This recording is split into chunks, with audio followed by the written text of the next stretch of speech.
very unusual to get inside the homes of the people that we see on television or on the basketball court or wherever it is they might be. But we're all in our homes these days, and so we don't have a choice. And today we're joined by none other than Paige Davis, a lady who's spent a lot of her time inside other people's homes, quite frankly. Hi, Paige. Hi, Tim. How are you? I'm great. Yes, Thank you. I definitely have seen my share of other people's homes, and this quarantine social distancing time is no different. I'm not even at my own home. Yeah, right. Where are you? You didn't end up in some poor client's home, did you? No, no, although that wouldn't have been so horrible. Um, my husband and I decided that we should um, self-isolate and quarantine down in Avalon, New Jersey, which is where my dad and my stepmom live in the wintertime. In the summer, they rent it out. Avalon is a big summer down the shore little town. But in these months right now, it's essentially empty. Like my parents are one of very few people who actually live here in the wintertime. So we knew that it would be much easier to isolate down here. It'd be a lot more remote. The spread of the virus would be slower, potentially fewer and further between, especially if we did all the protocols correctly. We're probably very safe. So we got out of New York very early. I mean, within a day or two of Broadway being shut down, we were on our way down here. So we've been here well over a month now. And Broadway, for those who don't know, obviously you have a background on Broadway, but your husband does as well. Yes. Well, of course, most people know me from Trading Spaces, and that's how I'm knowing you is through Doug Wilson. Yeah. And but I do have a career on Broadway and in theater, and my husband has an extensive career on Broadway and in theater, and is currently, although it's shut down at the moment, but he's currently in the Broadway musical Hadestown. Big hit, amazing, like won the Tony, won a ton of Tonys actually. And so now he can't work. And even all the television work that we do has been shut down. The shows that are still going, like I really give a lot of kudos to the people who are still like shooting from their homes, like you know, but you know, even the late night hosts and the morning shows, and like Rachel Ray is shooting from her home. She's still doing cooking and everything. It's just so great. Right now, basically everyone in our industry is terrified. You know, many of them won't be able to pay their rent. Many of them might not even know where their next meal is coming from. So there's been a lot of, I guess you would almost put in the form of like telethon performances happening. And that's kind of neat. And there's been a lot of creative outlet. I mean, people have a lot of time on their hands, and I've just seen some of them incredibly moving, some of them hilarious, you know, videos and songs and performances that people are putting up. I have to admit, I'm having a wonderful time social distancing in terms of like, I don't mean a wonderful time. We've had an easy time of it. My parents' home has space. Their bedroom is on their own level. Our bedroom is on a level. We each have our own bathrooms. And so we have room to spread out. Like I said, it's a remote town, so we're able to get out and even just like walk on the sidewalk and not have to really worry about seeing anybody. And when we do, it's very easy to be like, okay, what side of the sidewalk are you going to take? Like, I'll cross the street, you know, and everybody just kind of waves from across the street. And it's, you know, it's respectful, and the supermarkets aren't super crowded. And so we've had an easy go of it. And I only say, I preface that, I bring that up because I know that it's easy for me to say, but it's frustrating when I hear people who are just saying, I'm so bored, or, you know, cause I just get so, again, I want to say it's easy for me to say because I'm in a very ideal situation quarantining here, but I get angry because I know that the more people don't obey the social protocols, the social distancing protocols, the longer we're all going to be in this situation. And I was kind of already angry about it. And then yesterday I started getting kind of really angry about it because my uncle died. And, Sorry. that was okay. He's not just my uncle. He was really, he was my first real father. And I lived with he and my aunt when I was a little girl, and little girl. And he was one of the most important people in my life. And, COVID is just attacking elderly age homes, and he was in a memory care facility. And, he went so fast, and with all the social distancing protocols in place, like, I was not able to see him and be by his side and say goodbye and say I love you. And if we'd all been practicing this a lot sooner, he might not have had it or gotten it. Yeah, I And think it's a lot of people. It's easy to complain or whine or whatever until it hits home, and then all of a sudden it becomes as real as it should have been before. Because if we're able to expand our minds enough to think that, hey, it's not just about me, it would be really look, easy and I to get do. the complaining too. I mean, look, it is very natural. It is only human to be bored or frustrated or have your own feelings of like being overwhelmed and not knowing when it's going to end. It's when people cross the line and decide, I just can't do this anymore. Right. Like, Right. I know you need to do this, especially in this day and age with, you know, everything we have at our disposal. And what I've found is that I feel it's not the people who are struggling, worried about their rent and being evicted and not knowing where to go. It's the people who have it easy that are complaining the Yep. most. Yep. Ironic, Oh isn't God. it? Ah. Well, is there anything, since you're not at your home in all this, are there things you are missing from your space that you wish you had? Not to complain, but just like, I didn't think Oh, about coming here, that like, oh no, I don't have my.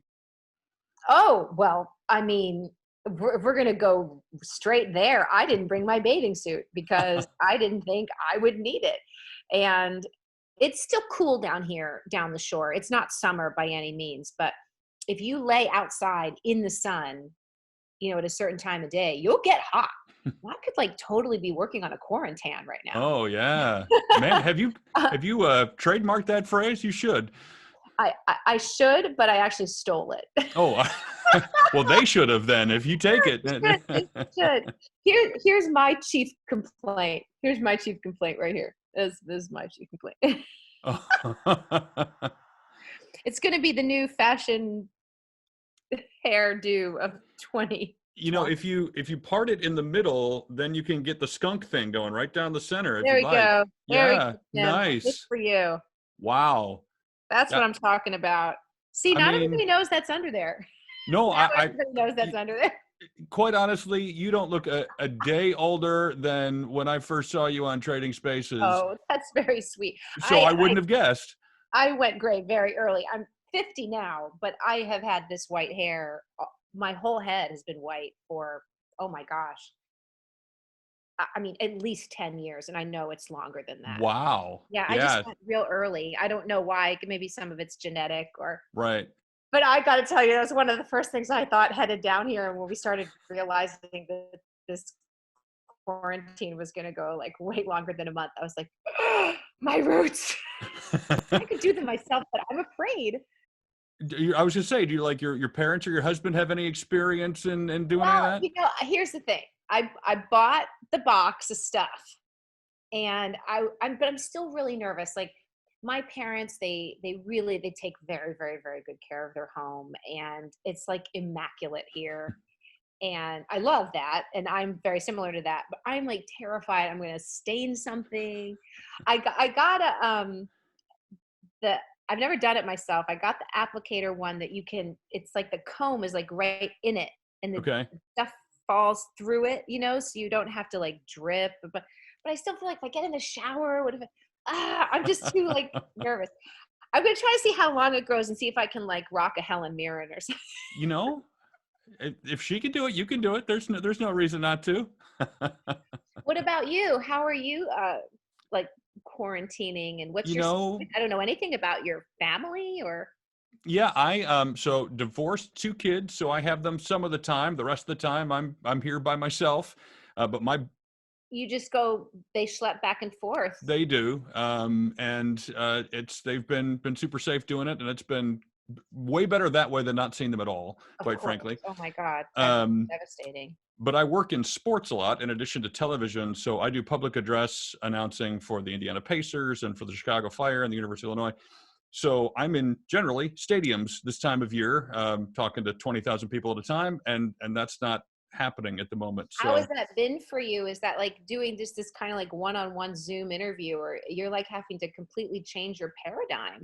yeah, well, and so and TV is the other part of what I do, and so this is what we're really turning to. We've got one person in the studio, and then the other co-hosts are at home during the week, and then we flop.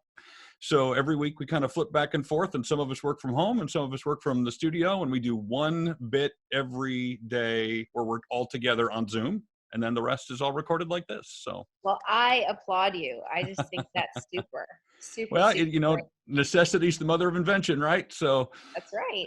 Have you talked with any of the other Trading Spaces people? I made, I should go get them and show them to you. yeah. This morning, I made Genevieve's peanut butter cookies.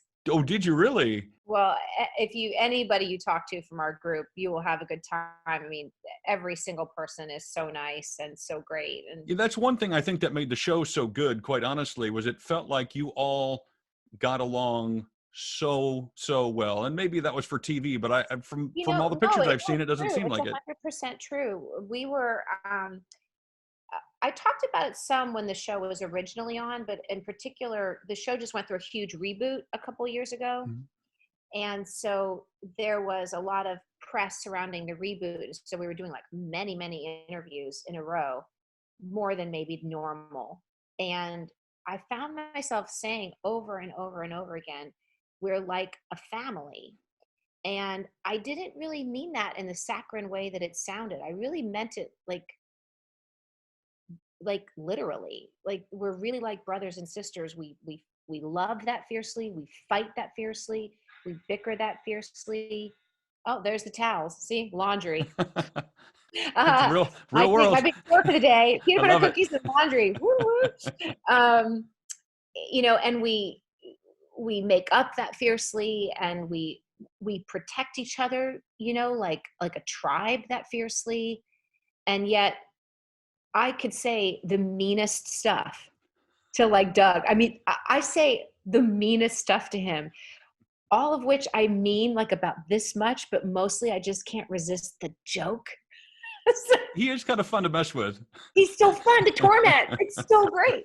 And he gives it back, by the way, He does as give you it back. know. And but we really are like that. We're very much like brothers and sisters, almost more than we were friends. And it was the same with the crew too, not just the on-camera talent. We had chemistry to start, and then to go through through that fire together, I think kind of forged a bond I bet. that even with random personality differences that are between us or conflicts that are between us, it none of it overshadows the the umbrella of what we went through and how much we care about each other, but also care about the show. Everyone is fiercely loyal to that show. Out of curiosity, what do TV stars watch on TV when they're quarantined? Are you a Well, Netflix or I Hulu? What are you doing? totally did Tigerman. Oh, did you? Call it And Tigerman. I know it's called Tiger King, but we call it Tigerman. and what did you think? Well, I thought it was bat bleep crazy. Yep. Um, it's interesting because I saw interviews with Howard Baskin, Carol Baskin's now husband, Hmm.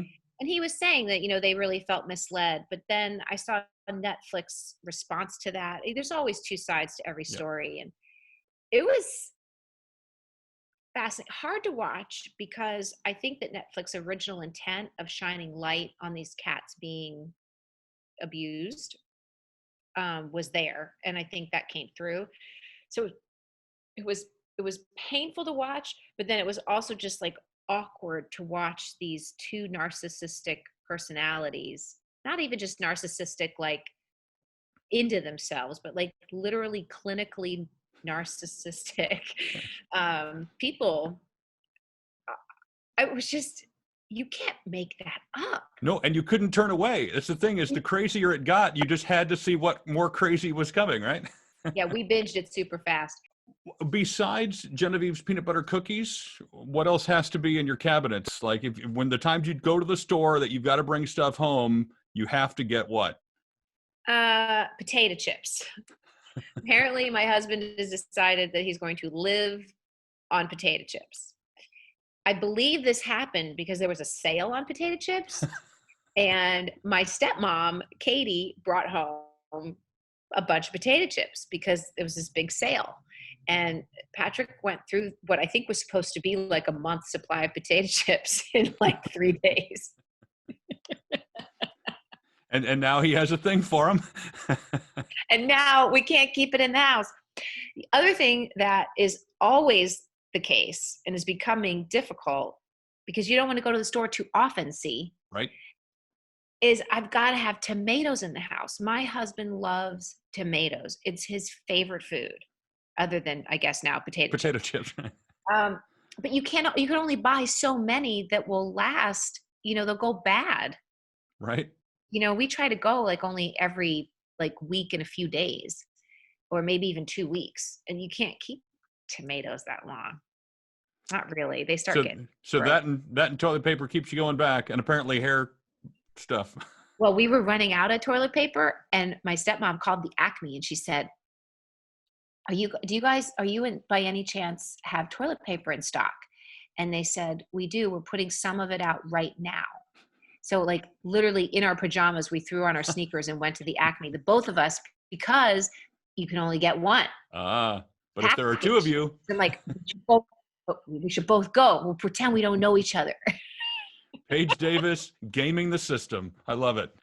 Love you guys so much. Bye. Well, hey, I hope you enjoyed that conversation with Paige Davis. She's the sweetest thing ever. We will link to her social media accounts in the description down below. And we've got more Trading Spaces alum to interview in the near future, and we'll put links to those there as well. And I hope you keep coming back for more as we interview some of your favorites at home from my home here on At Home with Tim Sinclair.